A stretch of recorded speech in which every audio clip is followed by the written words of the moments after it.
Est-ce que la France, l'Europe, sur les sujets deep tech, on est en retard face aux États-Unis, face à la Chine? Je pense qu'on a absolument une carte à jouer, ni même qu'on soit tellement en retard. On a un écosystème de recherche académique qui est brillant. Nicolas, du coup, chargé d'affaires chez Supernova Invest. Supernova, le mot-clé, c'est Deep Tech. On a à peu près 800 millions d'actifs sous gestion. Deep tech, deep tech, deep tech, on l'entend partout.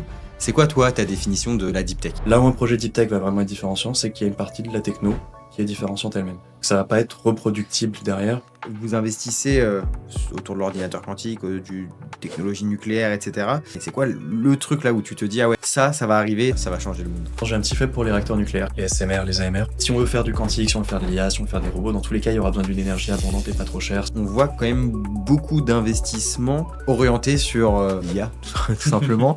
Est-ce que c'est pas un peu dommage? On va sur la hype au lieu de financer des choses plus long terme. C'est qu'il y a des typologies d'investissements qui, même au-delà de la hype, sont aussi plus rentables financièrement parlant. L'Europe est censée être un des marchés les plus larges, mais en l'état, c'est presque aussi compliqué d'accéder pour une boîte française d'accéder à l'Allemagne, ou une boîte danoise d'accéder à l'Allemagne que pour une boîte US. Mais ce qui fait qu'on se tire une balle dans le pied dans ce côté-là, qu'on se retrouve à pas bénéficier de ce marché. À la dernière minute, le constructeur automobile en question serait parti avec un acteur chinois. Si on se dit qu'on va absolument avoir des startups souveraines, des actifs forts en Europe, on peut pas avoir des choses comme ça qui continuent de se développer.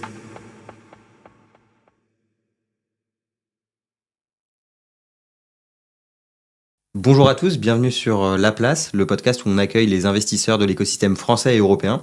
Aujourd'hui, on reçoit Nicolas Topuz, associate chez Supernova Invest, un fonds de deep tech français. Salut Nicolas. Salut Elie. J'espère que tu vas bien. Super, et toi? Ça va super, c'est un plaisir de t'accueillir. Aujourd'hui, on va parler deep tech, on va parler start-up, investissement.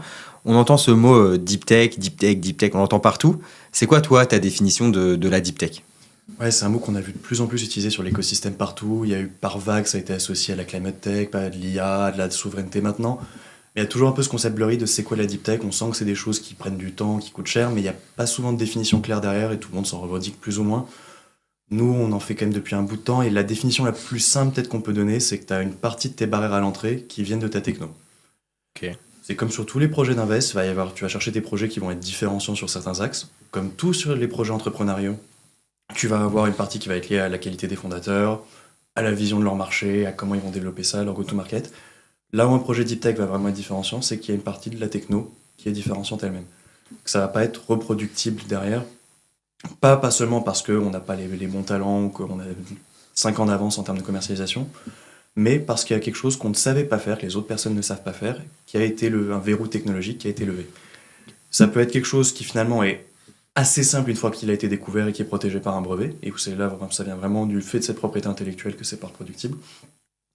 Ou ça peut être sur des choses qui au contraire sont difficilement brevetables, ça va être du process, ça va être du software, des trucs comme ça, mais où tu es tellement à la frontière qu'à chaque fois, il n'y a que quelques personnes qui savent le faire, et c'est quelque chose qui s'écrit en continu, où là c'est vraiment lié au talent. Ok. Et entre ces deux axes, tu as plein de typologies de projets deep tech différents, mais à chaque fois ce cœur commun de on apporte une nouvelle capacité technologique. Ok, que personne d'autre n'est capable de réaliser. Exactement, personne ne savait faire et que tu as trouvé un moyen d'aboutir à cette chose-là. Je sais pas dire si tu as vu, typiquement il y a une semaine, là, c'est Central Supélec qui a sorti une nouvelle étude Deep Tech Dynamics qui a été faite avec la BPI et France Digital, non? France Deep Tech. France Deep Tech. Ça y est, je l'ai, France Deep Tech.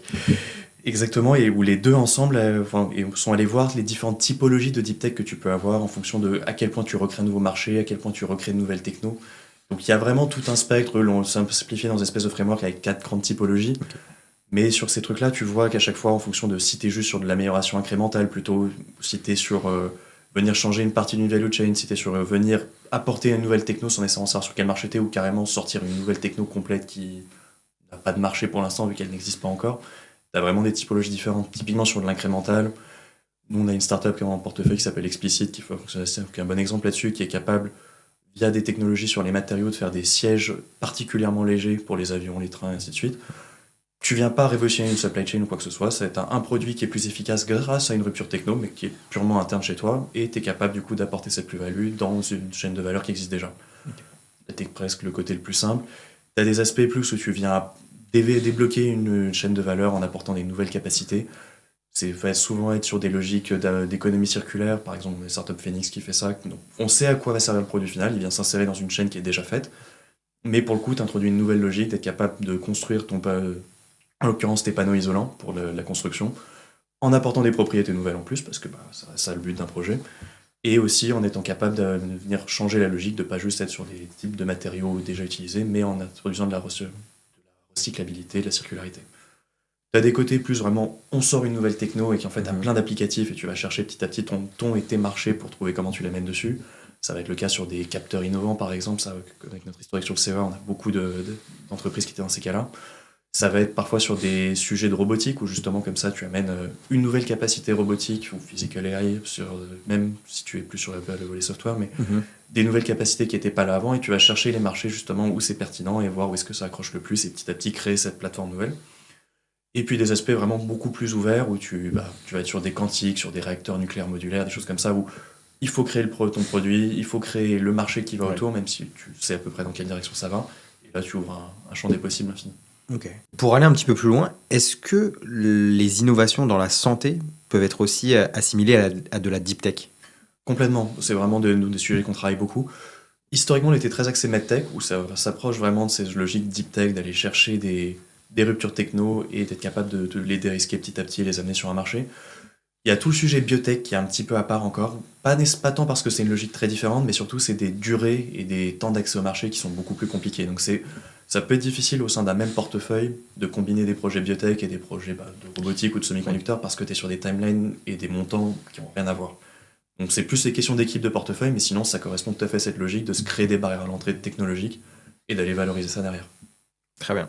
Merci beaucoup pour cette introduction. On va revenir sur pas mal de choses que tu as pu dire en intro plus tard dans l'épisode. On va d'abord peut-être parler un petit peu de ton parcours. Pour ceux qui ne te connaissent pas, est-ce que tu peux te présenter en quelques mots qui tu es, d'où tu viens, quelles études tu as fait? Ouais, avec plaisir. Écoute, Nicolas, du coup, chargé d'affaires chez Supernova Invest, que j'ai rejoint il y a un peu plus de 3 ans maintenant, plutôt sur notre fonds d'amorçage et dans les sujets industriels, globalement. Et avant ça, un parcours français relativement classique, lycée prépa, Tech Centrale Paris, devenu Centrale Supélec entre-temps. Et études d'ingénieur généraliste, donc on touche un petit peu à tout. À la base, je me suis assez attiré par tout ce qui est énergie de manière générale, et en fait, je m'aperçois en creusant dedans que c'est plus le secteur qui m'intéresse que vraiment être un ingé en énergie. Je me rabats un peu sur des sujets qui m'amusent plus, qui sont tout ce qui est développement au sens large, donc du full stack, de l'IA, de la blockchain, un peu tous les buzzwords de l'époque. Et pour le coup, j'accroche beaucoup et je me spécialise là-dedans en césure, dans un programme où je fais un espèce de lab d'open innovation. On fait plusieurs projets à chaque fois assez courts, 6-8 semaines, sur un sujet donné, dans un secteur donné, avec un type de techno-donné, qui permet de voir plein de sujets différents et du coup de devenir quand même relativement bon sur des technos en pointe à ce moment-là. Et je trouve que ça m'éclate, mais je me dis que j'ai envie de passer un peu derrière le process, que j'aime bien ce côté inno, aller voir des nouveaux sujets, essayer de les amener au bout, mais qu'être purement dans la logique de coder, comment tu développes, me frustre un peu. Je monte d'un cran avec mon deuxième stage en étant plutôt dans une logique de conseil opérationnel inno dans la Silicon Valley chez Capgemini, dans leur lab d'open innovation. Et puis, super expérience, et justement, je vois un peu comment ces nouvelles innovations techno se transportent sur des marchés, comment tu peux faire le lien entre ça, comment tu fais le lien entre ces petites startups, ces zones d'un peu d'open inno et des grands groupes qui ont des besoins, comment ça scale pas. Et ça confirme globalement que je vais aller là-dedans, et je remonte entre guillemets encore un peu plus dans la chaîne alimentaire en passant sur du conseil en strat innovation.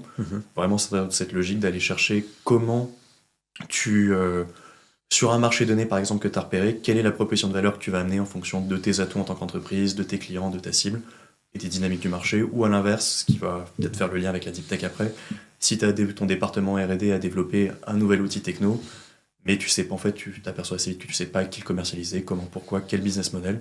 Et c'était ça qu'on leur apportait.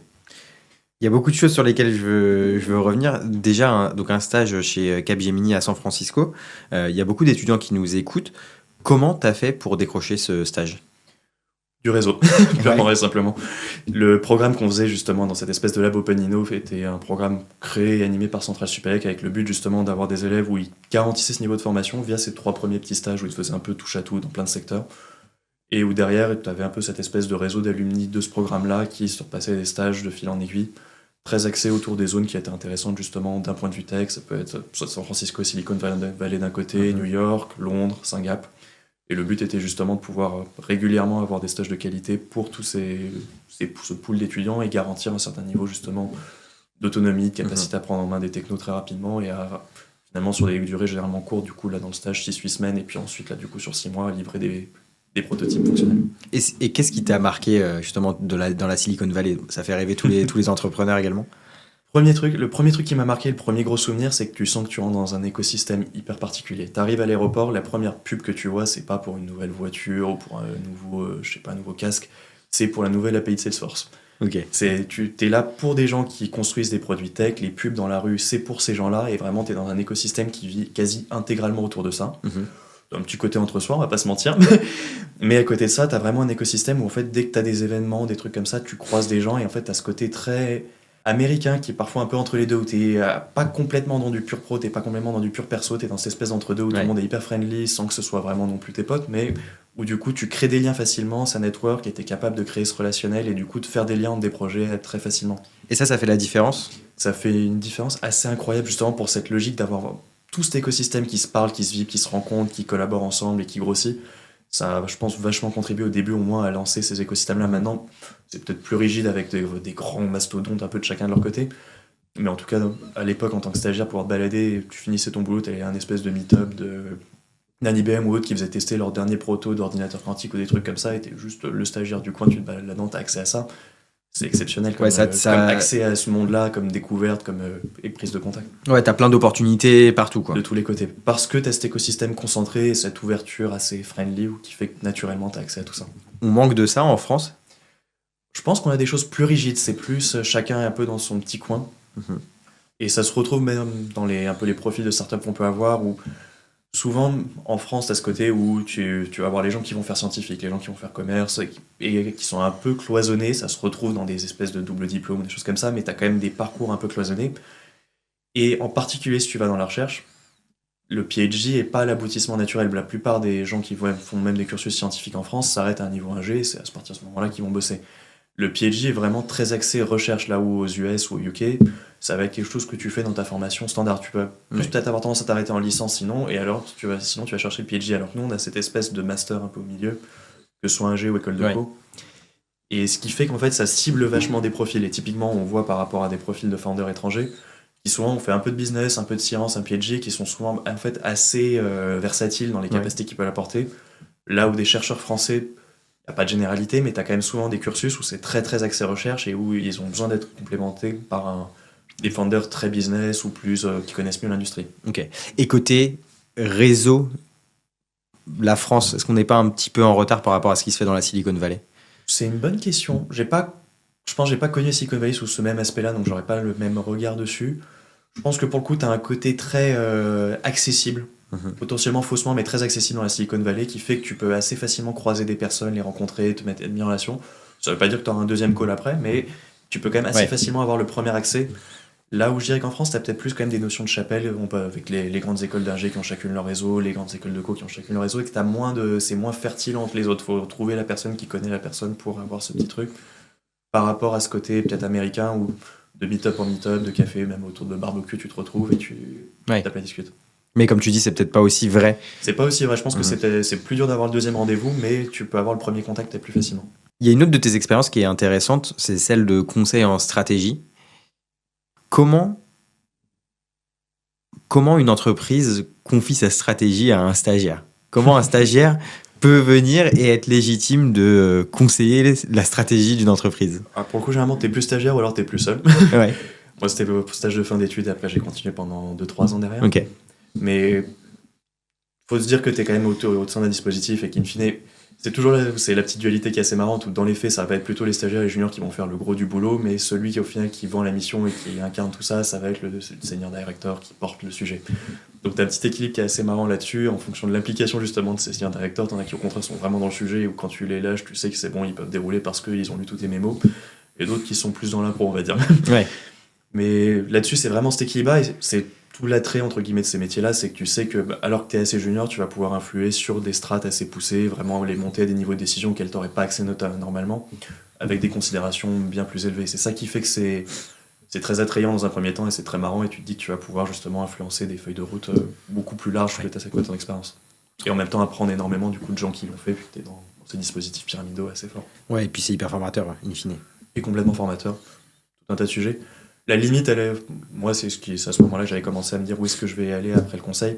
C'est plus qu'on te file une mission bien précise, et donc justement, par rapport à cette ambition que tu as, où tu dis, ah, je vais pouvoir influencer des feuilles de route, des choses comme ça, en fait, tu t'aperçois quand même assez vite qu'on t'a payé pour une mission donnée. Généralement, la conclusion de l'étude, il y a quand même dans une direction qu'elle pointe, à la fois pour que ton client soit content, à la fois pour que toi, en interne, tu puisses revendre une suite à ta mission, et ainsi de suite. Ce qui fait que ça. En fait, le financement même de la mission biaise un peu inhéremment ce que tu vas ramener. Si la conclusion à la fin, c'est de dire, ah, bon, en fait, non, il n'y a rien à faire, personne qui est très content dans l'affaire. Ouais. Alors que, et c'est un peu ça qui commençait à moi me faire réfléchir, à me dire, est-ce que je vais pas passer du côté financement, in fine, c'est toi, en fonction de où est-ce que tu as eu l'argent, qui commence à avoir un pouvoir de décision un peu plus fort. Trop bien. Et justement, comment tu passes le cap et tu te dis, ok, bah, je file en VC? Par hasard complet. Ok. Très honnêtement, justement, j'étais en ce stade où je me disais, est-ce que je remplis un conseil, est-ce que je remplis pas? J'appelais un peu mes potes d'école qui avaient fait du conseil aussi, voir comment c'était chez eux, est-ce qu'on compare, est-ce qu'on remet un coup, qu'est-ce qu'on pourrait faire d'autre?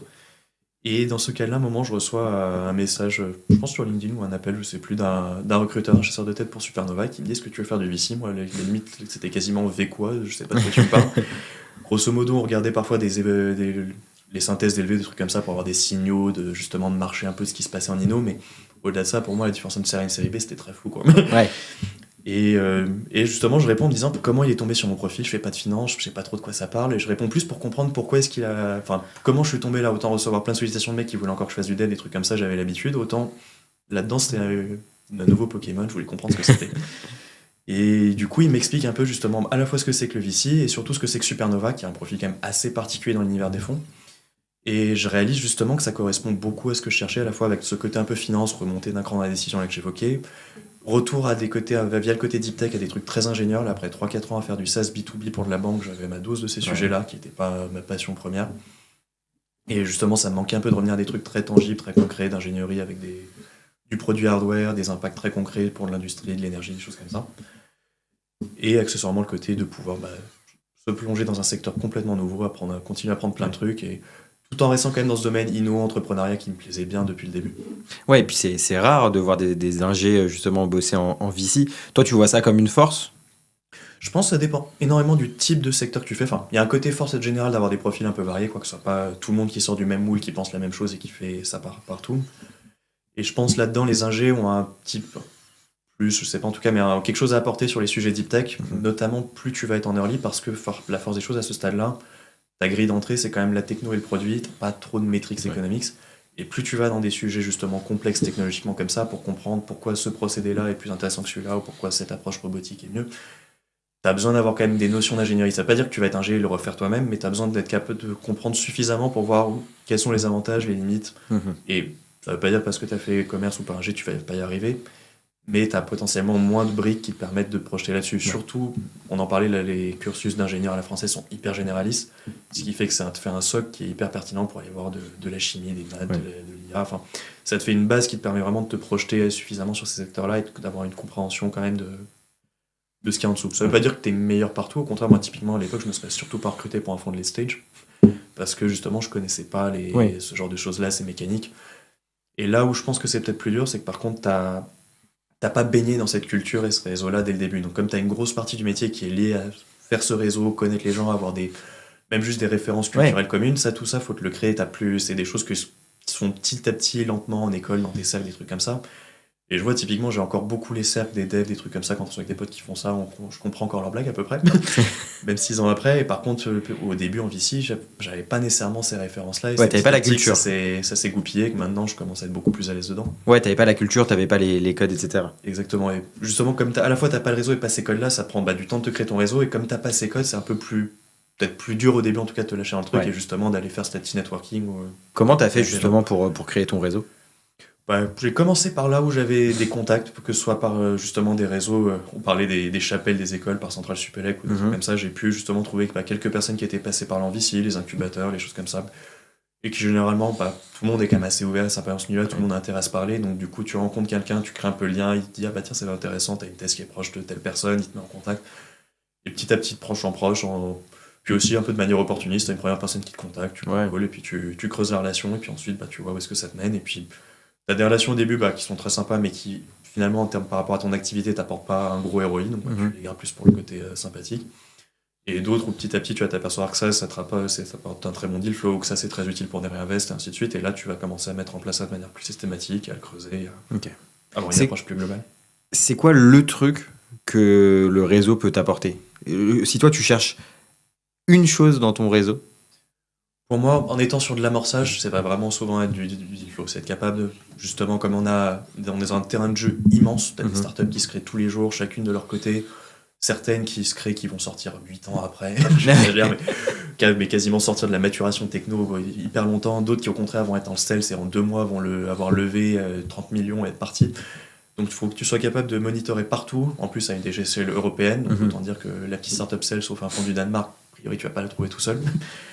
Donc tu as besoin vraiment de ces relais qui vont être capables d'identifier les choses qui sont bien et de penser à toi, de te les remonter, de te faire après, et à la fois parce que c'est pas nécessairement leur thèse et que là c'est plus adapté à la tienne, ou en co-invest, ou enfin justement trouver ces bons maillages pour que ce soit le plus les intérêts soient le plus alignés possible.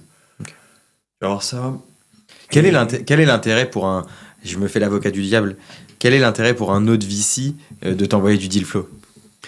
C'est vraiment dans une logique où tu as des cas où chacun va vouloir garder son précaré parce que tu es sur des tours petits où tout le monde n'a pas la place de déployer. C'est une option et pour dire regardez, j'ai vraiment un accès privilégié à ce type de deal flow là. Mais on voit que de plus en plus les projets, surtout en deep tech, ça consomme des capex assez importants. Donc tu as besoin de mettre pas mal d'argent. C'est des fois où quand même souvent les roadmaps ont tendance à s'étendre un petit peu plus que ce qui était prévu. Donc tu peux vite retrouver dans des logiques où tu as besoin de bridger un petit peu. Et globalement, du coup, plus tu es de financeurs à côté à pouvoir financer une première fois, refinancer derrière, accompagner en cas de bridge un petit peu, plus in fine tu contribues à diversifier ton risque. Donc tu as tout intérêt sur des projets comme ça qui ont des ambitions fortes à monter des syndications qui justement vont pouvoir apporter des choses, à la fois d'un point de vue pur financier comme ça, et également d'un point de vue plus comment la boîte va se développer via des réseaux spécifiques. Ouais. Nous, ce qu'on a beaucoup l'habitude de faire, c'est dès qu'on investit à l'étranger, souvent de co-leader avec un fonds local qui du coup est plus proche de l'écosystème de la startup et de la startup elle-même, et qui du coup va apporter cet ancrage-là, et où nous, par exemple, on va apporter des ancrages auprès de nos LP industriels pour développer des contrats, et ainsi de suite. Typiquement, des premiers dossiers que j'avais fait, c'était une boîte de robotique danoise. In fine, autour de la table, il y avait un investisseur danois, Supernova pour la France, qui est un des gros marchés cibles. Il y avait 2 autres gros marchés cibles, c'était Allemagne et US, et on avait un investisseur allemand, un investisseur US. Ouais. Et comme ça, on pouvait vraiment accélérer la commercialisation tout en ayant quelqu'un sur le terrain qui était au plus proche de la startup. Et qui comprend l'enjeu, l'écosystème très direct, et avoir des gens qui comprennent l'écosystème direct des clients et faciliter cet accès-là. Trop bien. Dernière question sur ton parcours et sur toi. Est-ce que ça t'arrive de remettre les mains un petit peu dans du code? Plus trop, pour être honnête. À la fois déjà parce qu'après 5-6 ans, vu à quelle vitesse à laquelle ça évolue, je suis pas sûr de ce que j'écrirais. Mais ça peut arriver. Pour l'instant, je l'ai pas trop fait dans le cadre de projets avec des startups pour aller voir leur code. J'ai toujours ça dans une ligne de tête un jour, si jamais on fait un projet ultra software, d'aller demander l'accès à leur GitHub et pouvoir regarder un peu comment c'est fait. Mais bon, je suis pas sûr que je serais la personne la plus utile là-dessus. Là où ça peut être plus utile, c'est qu'on a quand même une tendance, même pour les VC qui se professionnalisent, à justement mettre en place des outils internes pour automatiser pas mal de choses. Et où là, c'est utile d'avoir des profils couteaux suisses qui ont mille et maintenant, qui peuvent faire un petit POC, quitte après à faire appel à quelqu'un d'autre pour l'industrialiser. Ou même juste qu'ils peuvent, lorsqu'il y a des prestats en face, être capable justement d'avoir une compréhension de ce qui se fait et du coup de bien les orienter. Trop bien. Merci beaucoup pour cette présentation donc, de ton parcours. Parlons un petit peu maintenant de Supernova. Est-ce que tu peux me repitcher, et pour les startups qui nous écoutent, repitcher Supernova, donc la thèse, la taille de ticket, un petit peu d'historique? Ouais, avec plaisir. Donc du coup, Supernova, le mot-clé c'est Deep Tech, on a commencé par ça. Donc vous l'aurez compris, des boîtes qui ont une composante technologique dans leur barrière à l'entrée, une différenciation techno protégée par une forme de propriété intellectuelle. On a ce positionnement un peu, peut-être moins spécifique maintenant, mais qui était à la base assez spécifique parce qu'on a été créé il y a plus de 25 ans comme filiale d'investissement du CEA. On était initialement vraiment la branche d'investissement et de valorisation des technos qui sortaient du CEA. Et il y a de ça 9 ans maintenant, le constat était que justement on était capable d'accompagner ces projets sur les premiers tours pour l'amorçage, vraiment le début de vie, mais que justement s'il fallait ces projets du CEA initialement et puis finalement des projets deep tech globalement avaient besoin de se développer, il fallait qu'on puisse avoir des tickets plus gros et suivre sur des tours plus gros. Et donc pour être capable de faire ça, il fallait qu'on lève plus de fonds et donc sortir une configuration pure mono LP. Okay. Et d'où la création justement de Supernova Invest, donc il y a un peu plus de 9 ans maintenant, et cette croissance petit à petit de la France jusqu'à l'Europe, et du seed vraiment amorçage jusqu'à maintenant un scope qui va de seed à série C. Donc concrètement maintenant on a à peu près 800 millions d'actifs sous gestion, sur toute une variété de fonds, qui nous permettent d'investir partout en Europe au sens large, Union Européenne, Nordiques, Angleterre, Suisse et même Israël, sur des tours qui vont de seed jusqu'à de la série C, avec du coup 3 fonds plutôt généralistes qui vont être sur toutes nos verticales, aussi bien donc de la santé, de la medtech que du alors, digital au sens large, donc des semi-conducteurs, de la microélectronique, de l'IA évidemment, de la cybersécurité, du quantique, de la télécommunication, en passant par tous les projets plus hardware industriel, donc tout ce qui va être robotique, matériaux avancés, systèmes embarqués, et tous les aspects clean tech, les medtech. Ok. Et quand tu dis que vous avez 3 fonds, comment ça se matérialise? Donc ces 3 fonds-là généralistes, ça va être du coup donc 3 poches chacune qui ont chacun leur propre leur base de LP, leur propre contrat d'éligibilité, leur propre portefeuille et leur propre du coup évaluation de performance. Et ce qui va les différencier, puisqu'ils sont sur les mêmes verticales, ça va être le stade de maturité auquel ils interviennent. Ok. Un fonds d'amorçage, donc, qui lui va plutôt être sur de la seed série A, des tickets de 1,5 million, 2,5 millions à peu près. Un fonds de venture, série A, série B, des tickets de 3 à 6 millions à peu près. Et un fonds de croissance, des série B, série C, des tickets de 10 à 15 millions. Et en fonction, chaque LP choisit... Exactement. Chaque LP, on va être présent sur différents types. On a des LP qui sont communs à tous, plutôt institutionnels. On a des industriels, plus souvent présents sur l'amorçage, vu que c'est plus là où souvent où eux vont aller chercher à faire de la veille technologique également. Et des gens plus corporate ou qui ont plus des fonctions très financières sur du late stage, parce que c'est là aussi où on a des TRI généralement plus rapides parce qu'on est plus proche de la sortie. Est-ce que tu peux nous citer quelques LPs? Bien sûr, bon. Évidemment, on a les gens qui backent Supernova au global, donc le CEA, Amundi et les caisses du Crédit Agricole. Et ensuite, c'est plus spécifique fonds par fonds. On va avoir des LP industriels type Vinci, Michelin, Biomérieux, Orano, Groupe SEB. Et on va avoir à peu près le tour. Ensuite, on a plutôt des assureurs ou des réassureurs qui peuvent être présents dans certaines. Étant donné que vous êtes super vieux, on va dire, par rapport à plein de nouveaux fonds qui ont pu être créés sur les 5 dernières années, est-ce que ça vous donne une légitimité par rapport aux startups quand vous les rencontrez? J'espère. Mais de manière plus globale, c'est sûr qu'on a vu une bonne partie de l'écosystème et qu'on a un gros historique sur les deep tech. Ça veut pas dire qu'on est nécessairement plus légitime sur tous les aspects. Enfin, t'as plein d'acteurs qui sont capables de faire des choses, mais on a cet historique qui fait qu'on sait de quoi on parle, qu'on a vu des projets se lancer dans certains secteurs, qu'on sait quels ont été les freins à l'époque, pourquoi est-ce qu'ils sont encore pertinents ou qu'ils ne le sont plus. Donc on apporte ce côté-là.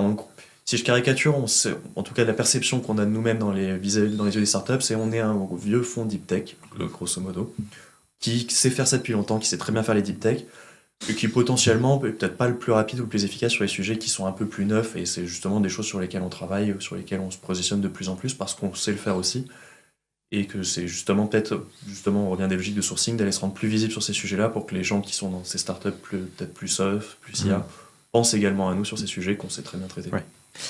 J'y pense juste sur les fonds, parce qu'on est passé sur des questions à côté, mais on a 2 autres fonds quand même que je mentionne rapidement pour les startups qui seraient intéressés. Un fonds spécifique lié à l'agri-agro, donc vraiment tout ce qui est agri-food, généralement de la série A. Et on gère le fonds corporate d'Orano, le producteur de combustible nucléaire français. Je crois que je l'ai mentionné parmi nos LPs. Il est effectivement LPs dans certains de nos fonds transversaux. Mais on gère un fonds spécifique pour eux sur du late seed série A, sur toutes les thématiques industrielles et climate tech généralement. Comment vous faites pour gérer tous ces fonds différents? Est-ce que c'est à chaque fois un analyste ou 2 par fonds, ou est-ce que c'est une équipe qui est mutualisée? Un mélange des deux, on commence à être assez nombreux, effectivement. C'est la première réponse. Et en gros, on a un maillage sur toutes les équipes d'investisseurs entre à la fois les maturités et les verticales. On évoquait là, du coup, ces 4 grandes verticales qu'on a et les différents fonds de maturité. Chaque personne, du coup, se retrouve un peu à ces croisements d'intersection et se retrouve donc naturellement lié à un fonds et une verticale. Et c'est son rôle de faire ses deals plutôt là-dessus. Mais avec justement la capacité, s'il y a dans une thématique, par exemple, qui suit quelque chose qui est pertinent mais qui n'est pas éligible sur son fonds principal ou qui est plus adapté à un autre fonds, à aller apporter cette connaissance et le faire. Donc l'idée est que chaque fonds a effectivement ses équipes un peu plus dédiées, dont c'est vraiment le mandat de faire avancer ce fonds-là, mais en capitalisant sur tout le savoir-faire de ces équipes, à la fois la diversité des maturités qui nous apporte énormément, parce que on voit des startups très early qui montent, et qui amènent des technos jusqu'au late stage, et donc du coup on a ce suivi qu'on peut faire, où on se positionne peut-être pas au premier tour ni au deuxième, mais au troisième, et ainsi de suite. On a également le retour des startups late stage où on voit justement des dynamiques qui marchent plus ou moins bien, quelles sont les limites d'acquisition qui viennent influencer nos stratégies de déploiement early stage et la manière dont les boîtes se développent derrière. Et pareil de manière sectorielle où il y a des logiques quand même communes qui se mettent en place d'un secteur à l'autre. Par exemple sur tout ce qui est l'application de l'IA pour trouver des nouveaux matériaux qu'on voit récemment plutôt en industrie, c'est quelque chose qui vient vraiment du domaine de la santé et de la pharma. Et donc le fait de voir comment dans un premier temps ces startups sont nées de ce côté-là, comment elles ont évolué, ce qui a marché, ce qui n'a pas marché, ce qui est transposable, ce qui n'est pas transposable est hyper utile. Et derrière, typiquement, beaucoup de ces startups-là visent des applicatifs dans, par exemple, le semi-conducteur ou les batteries ou des choses comme ça. Pouvoir aller tester justement auprès de nos experts sectoriels de ces sujets-là, pas tellement que ça la profondeur techno de la startup, mais par contre, si elle trouve quelque chose, qu'est-ce que ça pourrait donner, apporte énormément de valeur et on peut le balayer à travers tous les champs d'application qu'on a. pour conclure sur cette partie un petit peu organisation côté Supernova, toi, quel est ton rôle? Pour ma part, du coup, ouais, je suis principalement sur le fonds d'amorçage, principalement dans la verticale industrie. Ce qui d'ailleurs par rapport au parcours n'est pas nécessairement le plus cohérent de prime abord. Moi j'étais plutôt sur du software et un petit peu d'énergie environnement dans une certaine mesure. Mais effectivement avec le côté ingé, ça permet d'aborder un peu tous ces sujets-là. Et dans l'industrie, on n'est plus non plus dans les années 80, il y a quand même énormément de software maintenant, ça reste ce qui est le plus déterminant. Donc pouvoir amener ce regard tout en l'appliquant à des technologies très hardware, très appliquées, très concrètes dans l'industrie, c'est un mix qui finalement permet de traiter les sujets en profondeur. Et donc principalement donc amorçage industriel, avec du coup de temps en temps un coup de main par-ci par-là sur la climate tech, sur des sujets très soft, et éventuellement donc plutôt l'early, éventuellement pareil, possibilité de regarder sur des sujets un peu plus matures qui approchent de la série A. Et ton rôle, c'est sourcer du deal flow, faire des due deals, négocier les valos, Le transverse etc. d'investisseurs, ça commence par évidemment dès le sourcing pour s'assurer d'avoir le meilleur deal flow possible, analyser ce deal flow, être capable de l'amener devant un comité d'investissement, en accompagnement avec des directeurs d'invest et des partenaires évidemment, mais du coup être capable de qualifier les entreprises et derrière les suivre sur la durée de participation et préparer la sortie et ensuite plus généralement contribuer à la vie des fonds dans l'animation transverse. Une fois que vous investissez, tu prends une place au board des startups? Supernova en général prend quasi systématiquement une place au board. En revanche, le représentant vraiment est plus généralement un partenaire ou un directeur d'investissement qui apporte toute cette expertise. On va pas se mentir, moi ça fait 3 ans que je suis là, je m'aime bien, mais c'est pas pour moi que les startups viennent se jeter chez nous. Mais non plus, donc c'est quand même plutôt les directeurs d'invest et partenaires qui sont là-dessus. En tant qu'analyste, on est généralement plus en support, en invité permanent ou en observateur dans le meilleur des cas, mais plus justement pour être en support et accompagner cette analyse-là. Et également plus dans une optique presque de formation interne, d'être capable de voir dans la suite ce que donne un investissement et que ça vienne influencer la manière dont on garde les nouveaux investissements. Toi, tu es sur le fond, on va dire early stage. Tout à fait. Je mets des guillemets. Qu'est-ce que vous attendez comme maturité de technologie? Je suis en contact avec beaucoup de startups qui peinent à justement se mettre dans une case. Est-ce que c'est du pré-seed? Est-ce que c'est de la seed? Est-ce que c'est de la série A? C'est une hyper bonne question. Et d'ailleurs, tu l'as vu sur tous les fonds là, que je te disais par maturité, on dit seed, série A, série B. On a essayé de sortir un peu de ces cases-là. C'est des indicateurs qui permettent de se rendre compte. Mais il y a une telle variété dans les procès, dans les projets, dans la manière dont ils avancent. Et accessoirement, maintenant, des boîtes qui lèvent en pré-seed, voire en pré-pré-seed, des montants exorbitants. Donc, il n'y a plus trop de logique ni de montant ni de maturité qu'on peut vraiment appliquer facilement. Nous, la manière dont on réfléchit, c'est ce qu'il faut comprendre pour nous sur la deep tech. Le premier point, c'est qu'on ne finance pas tant une techno qu'un projet entrepreneurial. Ça reste important de le rappeler, justement. Si on rentre que par le prisme techno, souvent, c'est qu'on a manqué un truc. Le but, on n'est pas là pour financer de la R&D. Pas exclusivement, en tout cas. Okay. Normalement, toute cette phase de recherche, elle a été faite dans des incubateurs, dans des organismes de transfert technologique, dans des labos de recherche. Et on arrive au moment quand même plutôt où on est censé avoir à peu près fini d'y risquer cette techno. Je dis à peu près parce que plus il y a une diversité de profils, si on finance du quantique ou du réacteur nucléaire, il y a quand même une marge de développement. Mais de manière générale, le but c'est que le verrou à lever n'est plus tellement technologique. C'est une question d'accès au marché surtout. Ça reste des projets entrepreneuriaux qu'on finance. On n'est pas là pour se substituer à des organismes de recherche, sachant que par ailleurs, il y a plein de gens qui font ça très bien en France. Ok, donc c'est intéressant ça, ce que tu dis, parce que par définition, on pourrait s'attendre à justement se dire, voilà, ils investissent sur de la deep tech, ils ont un capital ultra patient, ça, voilà. C'est des choses qu'on fait, que ça rentre en compte évidemment dans la manière dont on analyse un projet, mais in fine, on reste un VC, on prend une part dans une startup, il faut qu'il y ait un exit qui soit compatible avec la durée de vie du fonds. Et une techno super portée par une équipe qui connaît mal ses marchés ou qui n'est pas en mesure, qui n'est pas hyper entrepreneuriale, il y a peu de chances que ça aboutisse, ou en tout cas que ça aboutisse en l'état. Une techno qui est miraculeuse mais ou qui est sur le mauvais marché, pareil. Une techno qui n'a pas le bon business model non plus. C'est vraiment une convergence de tous ces éléments-là. Okay. Et peut-être par rapport à ces spécificités deep tech versus startup plus classique, souvent dans les startups plus classiques, on est vraiment sur cette logique de ton produit market fit. Est-ce que ton produit rencontre son marché? Nous, ça reste quand même cette équation de base-là, avec peut-être un troisième pilier qui est la techno, parce qu'elle vient sous-tendre justement ton produit et ta proposition de valeur. Est-ce que tu as la techno que tu as développée qui est ton actif principal, si tu as une deep tech? Est-ce qu'il est vraiment pertinent pour ton produit ou pas tant que ça in fine? Mais donc, pour revenir à ta question de base, quand même, qui est la maturité, pour essayer d'y répondre, ce qu'on va chercher sur ces fonds un peu plus early, c'est généralement d'avoir eu des pistes de ce produit market fit, s'il n'est pas déjà fait. On reste à du seed, pré-seed, on est des fonds d'amorçage en tant que tel, donc on n'attend pas que la startup fasse des millions de revenus, c'est pas le but.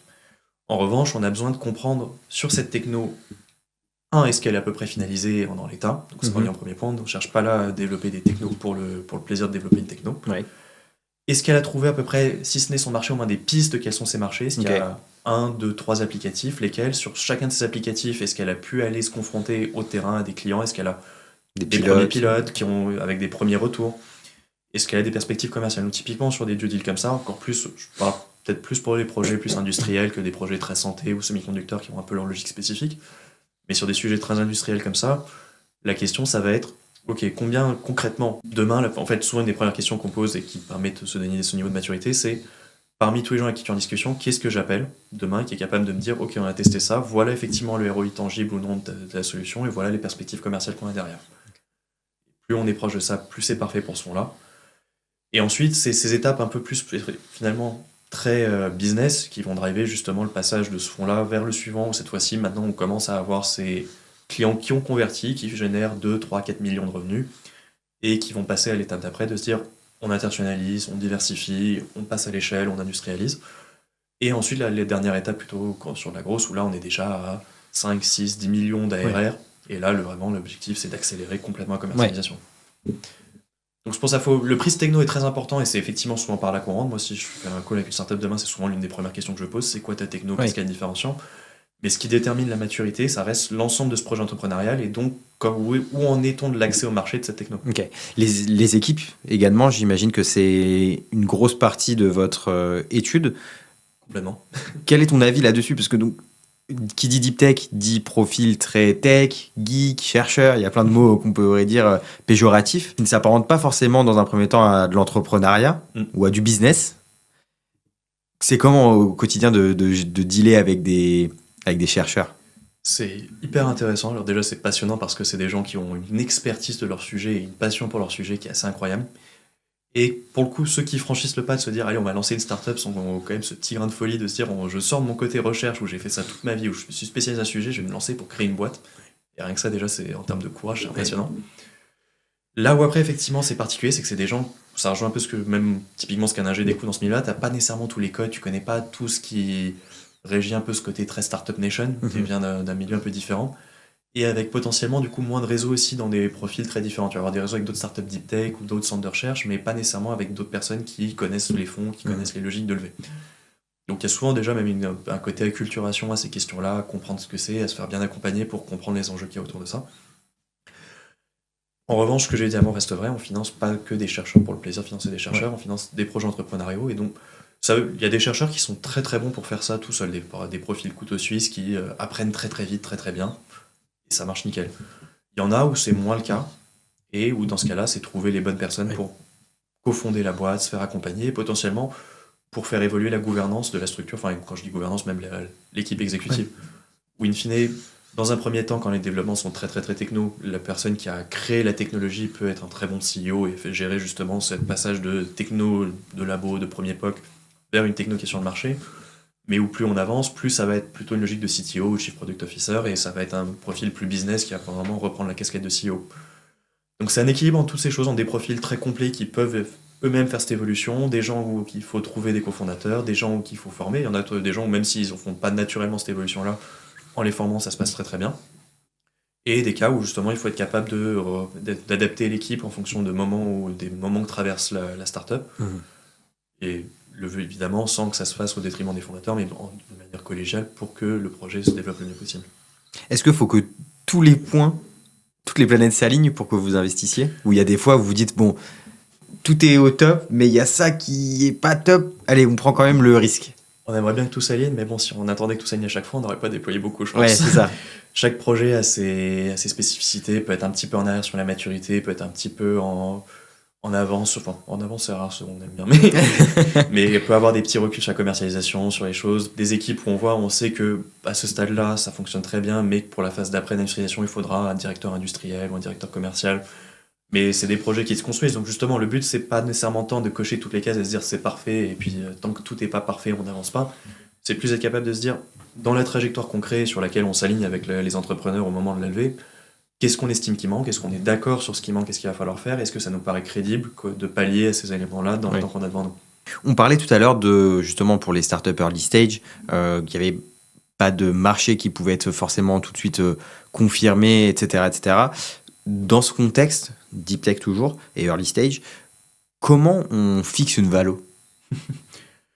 Très honnêtement, on est vraiment dans la même méthode très VC pour le coup, et très pragmatique, et encore plus maintenant, de partir des exits, de se dire à combien ça peut sortir. Donc vraiment, on va partir de ces conclusions-là, quel marché ça représente, combien on peut aller chercher, et sur ce qui paraît crédible dans cet univers-là, combien on peut sortir, et vraiment de rétro-engineer l'affaire en se disant combien de tours il faut pour parvenir jusqu'à ça, en restant attractif pour les investisseurs des tours suivants, et donc du coup, quelle peut être une valo à peu près acceptable, une tranche de valorisation, que généralement, la borne basse, la startup l'a plutôt bien en tête, et on amène la borne haute, et ensuite on discute sur cet ensemble-là.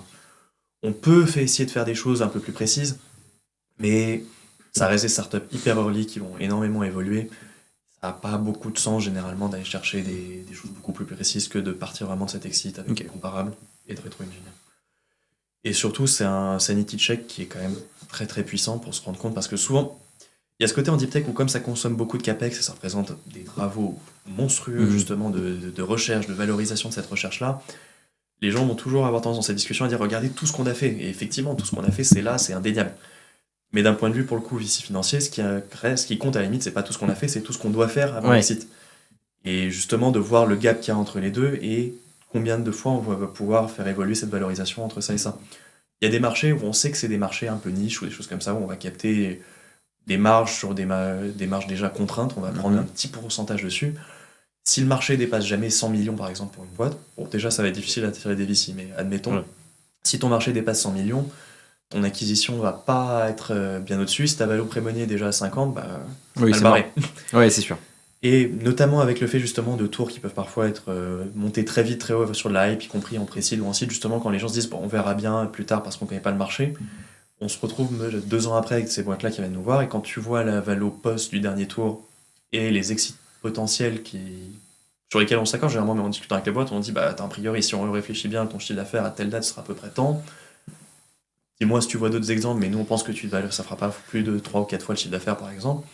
Et tu vois bien que la borne haute est là. Donc du coup, entre-temps, si tu veux pouvoir te refinancer pour le tour d'après, généralement c'est rare qu'il n'y en ait pas, faut que la personne puisse encore avoir au moins 1x2, x3, sinon il va pas se déplacer. Donc à partir de là, ça met tout de suite les pieds sur terre sur qu'est-ce qui est envisageable. Ok. Donc ça, c'est aussi un travail que les fondateurs doivent faire en amont. Potentiellement, pas nécessairement tout eux-mêmes, on leur demande pas, pour le coup, d'arriver avec une liste de tous les exits. Ils peuvent le faire généralement, ceux qui le font en tout cas très en amont, ils l'ont fait un petit peu vite, ils te sortent le comparable parfait, et puis pas tous les autres. Donc bon, ça peut, si tu le fais un peu juste pour dire que tu as coché la case, ça peut presque se retourner contre toi, on s'aperçoit que tu peut-être pas bien compris la logique, ou que tu... Mais c'est plus par contre en revanche dans les demandes de valorisation que tu vas avoir dans ces négos-là, faut avoir ça en tête parce que ça peut vraiment handicaper ton equity story, ta capacité à lever sur les tours d'après. On peut pas parler de valo sans parler justement de timing de sortie du VC. Est-ce que tu peux nous éclairer un petit peu là-dessus? C'est combien de temps? Comment réfléchir un VC? Premier élément, c'est quelle est la durée de vie de ton fonds. Okay. Donc, on est principalement sur des fonds à 10 ans, à l'exception d'un fonds evergreen. Et c'est là où c'est un peu particulier, c'est effectivement, on dit que la deep tech c'est un peu plus long, que ça prend plus de temps, mais on reste sur des fonds à 10 ans, comme beaucoup de fonds qui font pas de la deep tech. Donc il faut qu'on trouve une manière ou d'une autre de s'y retrouver. Et c'est des choses où il y a eu des apprentissages justement sur les premiers fonds deep tech de la place, Supernova ou autre, mais où on s'est aperçu que justement ces entreprises-là prenaient énormément de temps à aller sur le marché, et surtout qu'en fait l'acquisition, notamment sur les sujets très hardware, n'intervenait pas parce que tu avais levé un verrou techno, on se disait d'un coup, c'est bon, on peut y aller, type entre guillemets MedTech, où tu as passé ta phase 3, c'est bon, la techno est validée, on peut la commercialiser, et là, une acquisition a lieu. On est sur des choses où, en fait, ce que les gens vont regarder quand ils font une acquisition, c'est combien de revenus tu génères, quelle est ta marge. Donc il faut déjà avoir scalé pas mal. Ce qui fait qu'en fait, ça te repousse ton horizon d'acquisition d'autant plus. Et donc le seul moyen de te retrouver à ce que ça colle dans le timing de ton fonds, c'est de repousser le moment où tu rentres. Ou de trouver des voies de secondaire, mais qui sont encore assez peu développées en France et en Europe. Quelques exceptions, mais sur de la deep tech, ça reste, une fois que tu es arrivé au bout du chemin, qu'on envisage de te racheter tes parts. Ok. Donc du coup, sur ces fonds à 10 ans-là, on vise des durées de détention moyennes d'entre 3 et 7 ans à peu près. Ok, donc après les disons, t'investis, tu attends 3 ans, donc toi en tant que VC, tu espères que, je sais pas, à la série A ou à la série B, t'espères sortir à ce moment-là? Ou alors, comment ça se passe? T'espères toujours et t'essayes toujours de créer ces opportunités pour toi d'avoir un petit peu de liquidité. Dans les faits, c'est des choses où, lorsqu'on prévoit notre investissement, ça reste entre guillemets du bonus si on va le chercher. Si ça arrive, tant mieux, mais c'est pas des choses qu'on prévoit dans la feuille de route. C'est plus des choses où on sait qu'a priori, pour avoir une sortie entre guillemets garantie, Il faut qu'on atteigne ce niveau de maturité-là et que c'est à ce stade-là où il pourrait y avoir globalement une acquisition stratégique. Ça reste la sortie la plus courante pour les deep tech pour l'instant. Mhm. L'IPO, ça n'existe pas nécessairement beaucoup en Europe. Alors Ouais. on peut aller au Nasdaq, mais ça rajoute des complexités par ailleurs. Le secondaire, ça existe dans des cas très spécifiques, mais c'est encore assez limité. Et c'est des choses où on sent que l'écosystème essaie de se développer, c'est indispensable qu'il le fasse. Mhm. Mais ça reste principalement les acquisitions stratégiques. Et là-dessus, dès que ça arrive, on sait à peu près les marqueurs à partir desquels ça commence à arriver. Dans les industries spécifiques, chaque industrie a un peu ses propres critères, mais on sait quels sont les stades où il faut aller, où il faut pouvoir atteindre, et donc du coup, on est capable de se dire combien de temps ça va prendre. Ouais. Et si ton fonds fait 10 ans, tu es à ta 7e année, tu investis dans une startup early stage deep tech, et que l'acquisition, elle arrive 5 ans après. Du coup, pour toi, tu considères ça comme un échec parce que tu n'as pas tenu dans le timing de ton fonds. Comment ça se passe? Ça dépend beaucoup du timing du fonds. Sur ces fonds-là, généralement, on a 5 ans d'investissement, 5 ans de désinvest. Donc au plus tard, tu investis à la 5e année. Donc il te reste D'accord. minimum 5 ans devant toi, mais ce qui déjà est short. Là, on voit sur des fonds, on commence à être en 4e année, on commence à se dire, il faut des boîtes qui peuvent sortir vite. Ouais. Ce qui est pas si facile que ça en amorçage. Non, parce il faut que- pas qu'il y ait eu de levée avant, quand il faut pas qu'elle fasse trop de chiffre d'affaires. Ouais, parce qu'une acquisition, même d'une startup deep tech qui est en seed, enfin, il y a. Il y a du temps devant soi. On sait Ouais. que les stats te disent généralement que c'est à peu près 10-12 ans. Ouais, donc du sur coup, est-ce l'écosystème. que c'est vraiment finalement VC compatible? C'est toute la question et tout le but est justement, en tout cas sur ces fonds-là, de trouver les trajectoires qui peuvent être compatibles avec ça. Ça ne veut pas dire que justement tous les acteurs ne peuvent pas fonctionner dans ces fonds et typiquement, c'est vrai que souvent des fondateurs nous demandent vous êtes à quel est votre fonds, c'est un bon indicateur aussi Ouais. de ça pour savoir quelle est l'attente du fonds. Ouais, parce qu'effectivement, si tu es en 5e année de ton fonds et que tu es. C'est pas là où tu vas te lancer sur le futur ordinateur quantique parce que Ouais, tu sais que le temps qu'il arrive ou que tu aies une fenêtre de sortie, ça ça va pas risque marcher. de pas être dans les 5 prochaines années. Tu peux avoir après, si ton portefeuille a généralement bien performé et que tu as déjà rendu quasiment la totalité de l'argent aux investisseurs et que tu as une ligne où tu vois que dans 5 ans elle va rapporter x10, ils sont très contents de te la laisser. Ouais. Pas de souci là-dessus. Mais en revanche, sur des cas plus particuliers, tu peux pas partir du principe que tout le monde va être OK avec le fait de te laisser 12, 13, 15 ans, je sais pas, Ouais. de ton fonds parce que c'est pas comme ça que ça marche et surtout. Si tu veux être en mesure, toi, derrière, de relever le prochain fonds et donc de continuer à financer l'écosystème, parce que si on n'est pas capable de relever, au bout d'un moment, si tous les acteurs sont pas capables de relever, il n'y a plus d'argent pour ces tours-là. Donc, si on veut être en mesure de continuer à financer ces équipes, il faut qu'il y ait un moment des liquidités qui permettent de rendre ces fonds et de lever les suivants.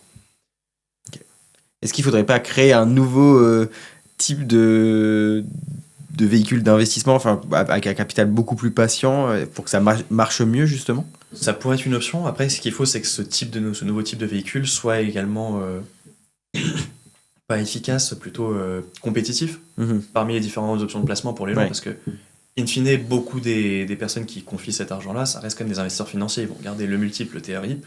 Certains ont d'autres critères et vont aller chercher d'autres types de placements. Certains, soit purement d'autres critères et ils les équilibrent, soit ça vient un peu pondéré. Ouais. Mais la majorité des fonds et la majorité qu'on peut capter viennent quand même de ces poches-là. Et donc, il faut être capable de trouver des supports qui sont compétitifs en termes de multiples, en termes de TRI. On peut créer des fonds à, je sais pas, 50 ans, mais y a pas, sauf que s'ils ont un mandat très particulier, il y a peu de chances qu'ils arrivent à attirer des fonds, justement, d'acteurs et d'avoir la masse financière pour justement accompagner ces projets-là, vraiment comme il le faut. Okay. Donc, il y a plus besoin justement que chaque acteur un peu à ses niveaux de maturité joue son rôle et de mettre en place ces leviers de liquidité, qu'il y a un écosystème qui structure. On a structuré des super écosystèmes pour l'amorçage justement avec les incubateurs, les sociétés de transfert technologique, vers les business angels, les family office, vers les fonds d'amorçage. Mais c'est derrière ces phases-là où, in fine, il y a peu cette logique de liquidité, en tout cas dans la manière dont ça s'amorce, et où là, beaucoup de fonds deep tech sont obligés de rester jusqu'à la sortie, alors que c'est pas compatible, entre guillemets, si tu as des fonds de late stage qui ont des durées de vie de 10 ans et des fonds de seed qui ont des durées de vie de 10 ans, alors qu'ils doivent tous sortir au même moment. Oui. Le tout avec, souvent, comme c'est des tours où il y a besoin de beaucoup de financement, c'est quand même souvent des pratiques de marché d'avoir les fonds sur les tours d'après qui viennent remettre des liquid prêts par-dessus.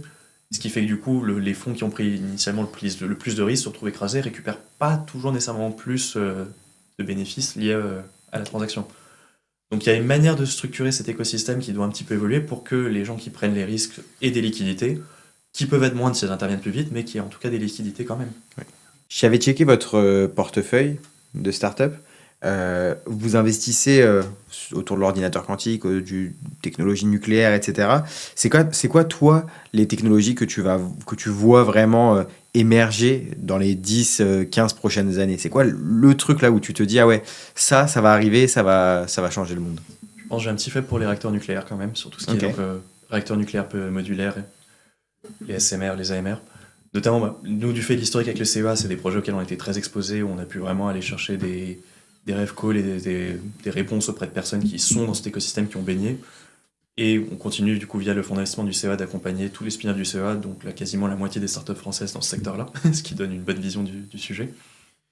Et on voit que c'est des secteurs qui, je trouve, sont hyper intéressants, à la fois parce qu'ils vont fournir de l'énergie, et l'énergie, ça reste un backbone pour tout le reste. Donc, si on veut faire du quantique, si on veut faire de l'IA, si on veut faire des robots, dans tous les cas, il y aura besoin d'une énergie abondante et pas trop chère si on veut réindustrialiser. Donc ça vient sous-tendre un peu l'ensemble de tous les autres sujets qu'on peut évoquer. En tout cas, c'est comme ça que je le ressens un petit peu, qui fait que ça m'excite. Et derrière ça, c'est des projets qui sortent vraiment d'années et de décennies de R&D, qui doivent être valorisés parce qu'il y a énormément d'argent public et privé qui a été investi dessus. Donc se dire qu'on va être au moment où on arrive enfin à prendre cette technologie et à la convertir en quelque chose qui apporte cette valeur qui a été développée pendant de longues années en R&D sur le terrain, des applicatifs industriels, aux gens dans la vie de tous les jours. Il y a quelque chose pareil d'hyper excitant là-dedans.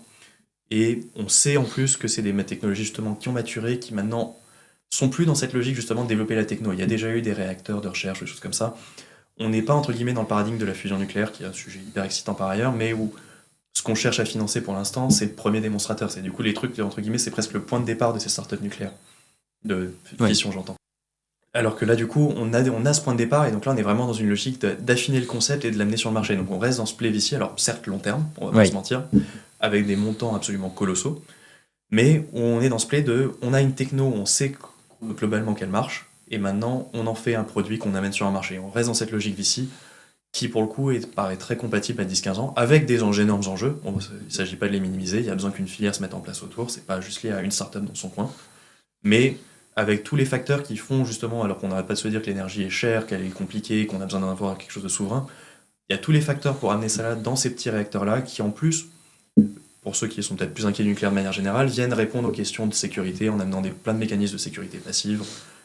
On va pas rentrer dedans, sinon on va déborder beaucoup trop, mais qui apportent toutes ces questions de sécurité et qui viennent au moins partiellement résoudre toutes les questions de combustible et de déchets à de très longue vie. Donc ça vient résoudre énormément de problèmes liés à ces technologies-là qui peuvent inquiéter les gens.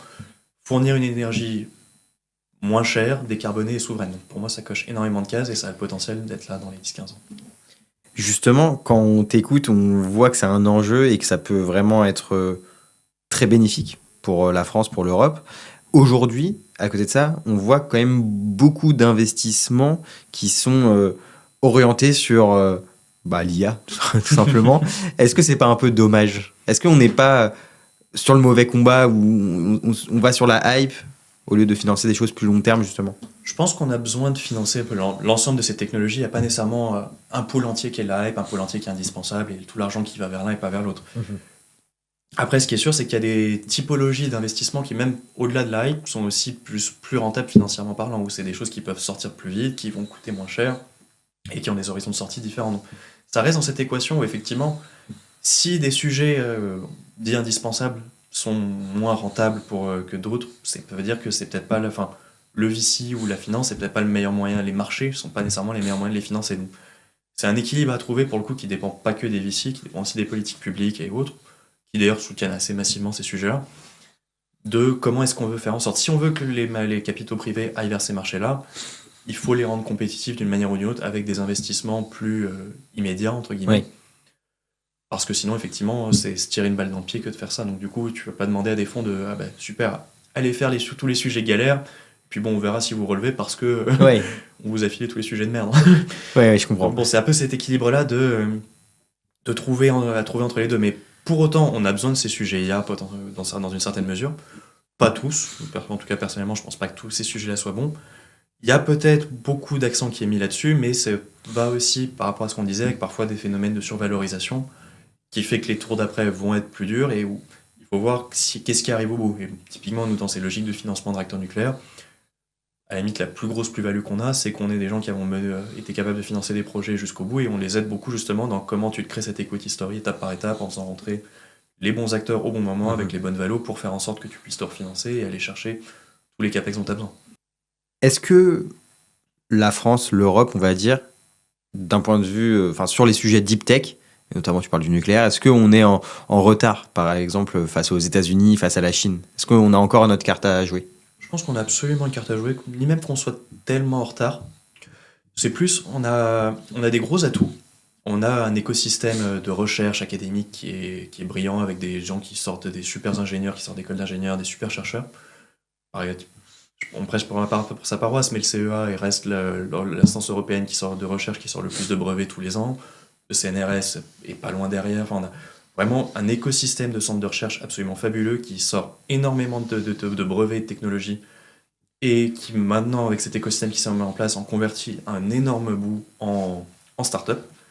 Donc tout cet aspect-là crée ce vivier de potentiel deep tech est hyper fort.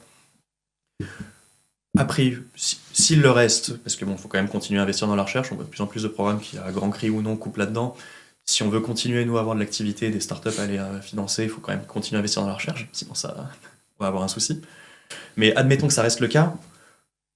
Le problème, c'est pas tant de créer ces startups deep tech, c'est de les amener à une échelle suffisamment grande.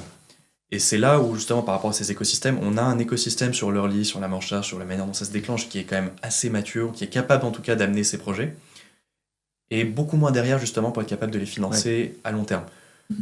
Côté Supernova, on avait identifié ça, on avait lancé un premier fonds late stage, du coup, dont on parlait, c'est une BCIC, ticket de 10 millions, en 2021, et on est vraiment en train de double down sur ça, avec un deuxième fonds late stage qui est enlevé actuellement, dont le nom, d'ailleurs, est dernier, c'est Supernova Tech Scale 2. On est bien sur cette logique de prendre ces technos, de les scaler, de les amener à cette échelle-là. Et ça, on pense que c'est effectivement même pas à l'échelle de la France, à l'échelle de l'Europe que ça doit se faire, et on a besoin d'avoir deux choses, je pense. C'est vraiment d'accéder aux forces de l'Europe. L'Europe est censée être un des marchés les plus larges au monde. Mais en l'état, on le voit pour nos boîtes, c'est presque aussi compliqué d'accéder, pour une boîte française, d'accéder à l'Allemagne, ou une boîte danoise d'accéder à l'Allemagne, que pour une boîte US. Oui. Donc du coup, t'as pas cet avantage sur ce marché-là. Et à l'inverse, du coup, ces boîtes-là se retrouvent beaucoup plus à aller attaquer les US parce que c'est presque plus facile. Une fois que t'es rentré dedans, t'as accès à un marché large. Donc on se retrouve à pas bénéficier de ce marché où on est censé être protégé, avoir un marché unique, en profiter.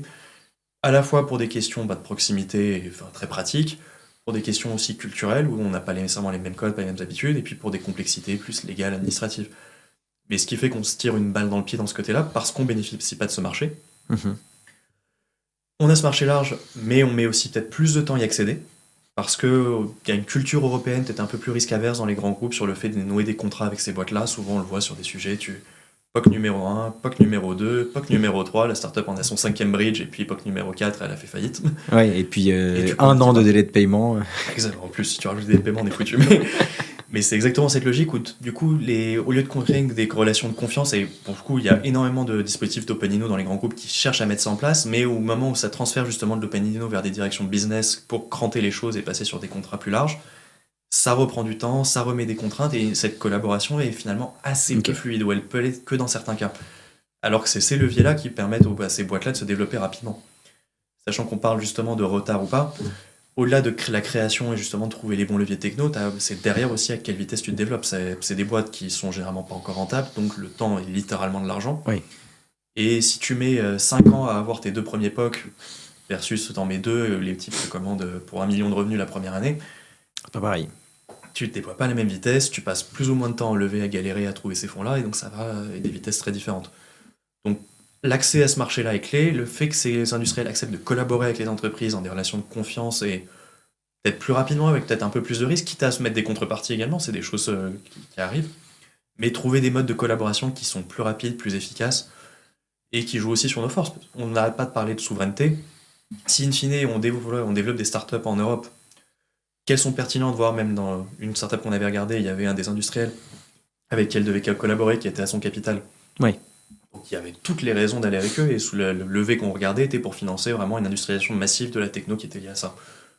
Des sujets automotive au sens large, donc avec des logiques de souveraineté assez fortes justement sur comment est-ce qu'on peut avoir des atouts stratégiques dans l'automobile électrique de manière générale. Et alors que l'entreprise au capital les supporte, a travaillé sur ce contrat, a fait dépenser énormément même en R&D pour arriver à ce plan, à la dernière minute, d'ailleurs nous officiellement on n'a jamais rien su, c'est en allant écouter un conseil communal du coin de cette ville-là qu'on a fini par avoir l'info, le constructeur automobile en question serait parti avec un acteur chinois.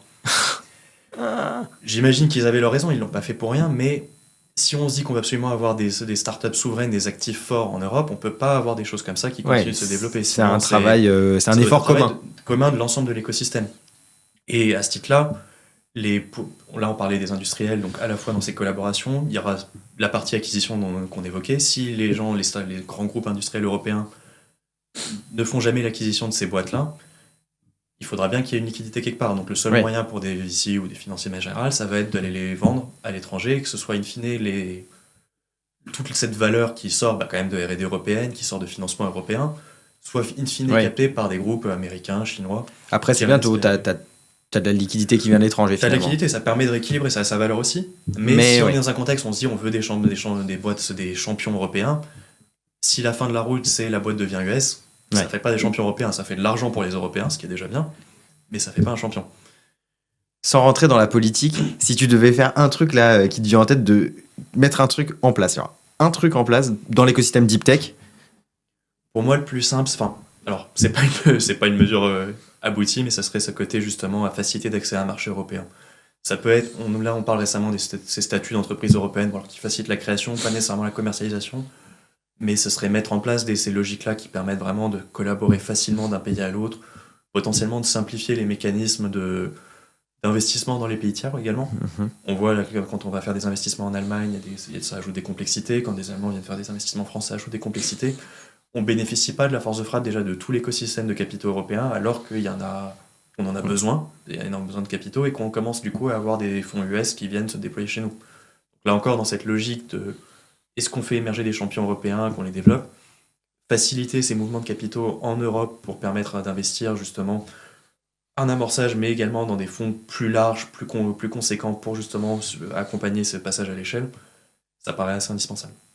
Et éventuellement une dernière mesure pour le bonus, mais... Allez, vas-y, bonus. Sans pas de mesure spécifique, mais de la clarté globalement dans toutes ces feuilles de route, où c'est des projets long terme, on l'a dit, et donc forcément, il va y avoir des aléas qui vont se mettre en place, mais il y a besoin de feuilles de route qui permettent d'avoir suffisamment de visibilité pour les startups, dans leur collaboration avec les groupes, dans l'environnement dans lequel elles évoluent, pour les invests, pour savoir comment on veut flécher. Typiquement, tu as souvent des gros effets d'annonce, typiquement sur les secteurs, justement, là qu'on parlait, quantique, nucléaire, enfin, sur tous les sujets vraiment stratégiques avec beaucoup d'ambition. Il y a des annonces, mais à quel point elles sont suivies derrière, comment elles se transcrivent, avec du coup des mouvements de hype parfois d'investisseurs qui derrière, on l'évoquait, mettent en difficulté les boîtes sur les valos, sur les tours d'après, avec au contraire des fois où tant que du coup le juge de paix s'est pas prononcé, aucun investisseur veut y aller parce qu'on attend ce verdict, même si en théorie c'est censé être la main invisible du marché qui choisit, mais finalement si tout le monde attend du coup ce verdict, ça se mord un peu la queue. Donc, il y a des choses comme ça où en fonction du rôle qui souhaite être assumé, il faut qu'il y ait suffisamment de visibilité, de clarté pour permettre à tous ces acteurs-là et cet écosystème de se développer. Merci beaucoup Nicolas pour toutes ces réponses. Pour conclure, est-ce que tu peux nous donner un peu de visibilité sur les objectifs de Supernova dans les mois et années à venir ? Ouais, bien sûr. On l'a évoqué, nous, l'un des gros objectifs là, de cette année, justement, c'est ce nouveau fonds Late Stage, Supernova Tech Scale 2, avec cet objectif, du coup, justement, pouvoir financer de manière vraiment massive les séries B, séries C, voire séries D européennes, de projets deep tech avec vraiment innovants, et les accompagner dans ce passage à une échelle massive. Ça va être vraiment le gros qui va nous occuper cette année. Après, ça continue à déployer nos fonds en amorçage, en venture, sur les thématiques spécifiques, et qu'on pourra continuer à passer ces fonds-là à l'échelle. Et toi, plus personnellement, quelle place tu veux occuper dans cet écosystème ? On parlait du temps long pour nos boîtes. Investisseur, c'est aussi un métier de temps long. Tant que tu n'as pas vu une entreprise depuis sa levée jusqu'à sa sortie, t'es encore à ton premier cycle. Donc pour moi, ce sera au moins déjà de finir un premier cycle comme ça et justement de continuer à apprendre, à m'étendre sur ce marché-là, comprendre cette deep tech, early stage, être capable de encore mieux les accompagner. Trop bien. Écoute, Nicolas, merci beaucoup pour cette intervention. C'était ultra enrichissant pour nos éditeurs, j'en suis sûr. On a pu parler deep tech, investissement, et puis on est rentré dans ces détails qu'on aborde peu, comment justement un investisseur sort après son investissement. Et je pense que ça, pour les startups, c'est hyper important de le garder en tête parce qu'effectivement, c'est du contexte qui fait qu'une fois quand tu vas lever des fonds, tu dois adapter ton pitch et peut-être ta roadmap. Donc, merci beaucoup. Merci pour l'accueil, Eli. Merci à tous de nous avoir suivis dans cet épisode avec Nicolas Topus du fonds Supernova Invest. N'hésitez pas à vous abonner. On sort 2 épisodes par mois. À très vite.